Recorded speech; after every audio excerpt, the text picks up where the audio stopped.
एक जंगल में बहुत से जानवर रहे थे। उसमें हाथियों का एक झुंड था। इसी झुंड की सरदार एक हथिनी थी जिसका नाम मालिनी था। वो काफी समझदार और नेकदिल थी।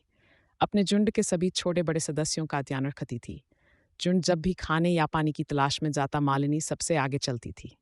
शिकारियों द्वारा बनाए गए गडोजों की उन्होंने छिपाए होते हैं मालिनी दूर से ही भांप लेती थी। वह रास्ता बदलकर अपने झुंड को बचाती थी। झुंड के सभी हाथी और उनके परिवार मालिनी की हर बात मानते थे। इसी तरह समय बीत रहा था। कुछ समय बाद मालिनी हाथी ने एक बच्चे को जन्म दिया, जिसे देखकर सभी झुंड के सदस्य आश्चर्य की तरह गए। जो नन्हा सा हाथी झुंड का सना था, सफेद हाथी, हाँ सारे ही काले रंग के थे। यह लम्हे को तो हल्का विषय बन गया था। जो भी सफेद हाथी के बारे में सुनता वह उसे देखने आ जाता। लेकिन मालिनी इस सब से खुश नहीं थी। मालिनी की सहेली पू ने जब मालिनी से इसका कारण पूछा तो मालिनी ने कहा, बहन तुम नहीं जानती, अनगिनत हाथियों में बड़े नसीब से एक सफेद हाथी पैदा होता है। जितना इस बच्चे के बारे में सबको पता लगेगा, उतना ही इसकी जान को खतरा बढ़ जाएगा। पूनम ये बात सुनकर बोली, हाँ ये बात तो हमने सोची नहीं कि हमारे नए सदस्य की जान को सबसे ज्यादा खतरा है।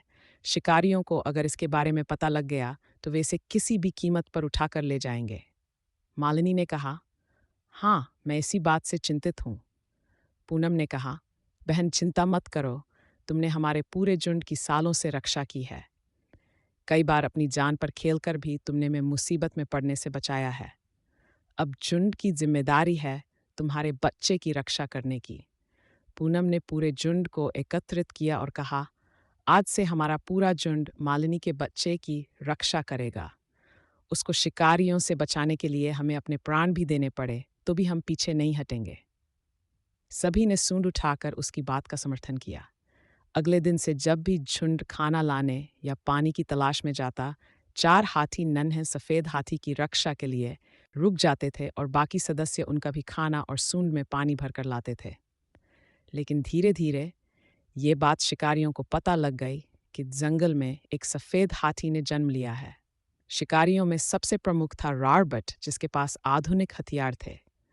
रॉबर्ट ने अपने साथियों को इकट्ठा किया और कहा, साथियों मैंने विदेश में बात कर ली है। अगर हम किसी तरह उस छोटे सफेद हाथी को चुरा लाएं तो उसकी इतनी कीमत मिलेगी कि आगे हमें शिकार के लिए जंगल में भटकना नहीं पड़ेगा। रॉबर्ट की बात सुनकर सभी बहुत खुश हो गए। उन्होंने प्लान बनाना शुरू कर दिया कि कैसे हाथियों को चकमा देकर सफेद हाथी के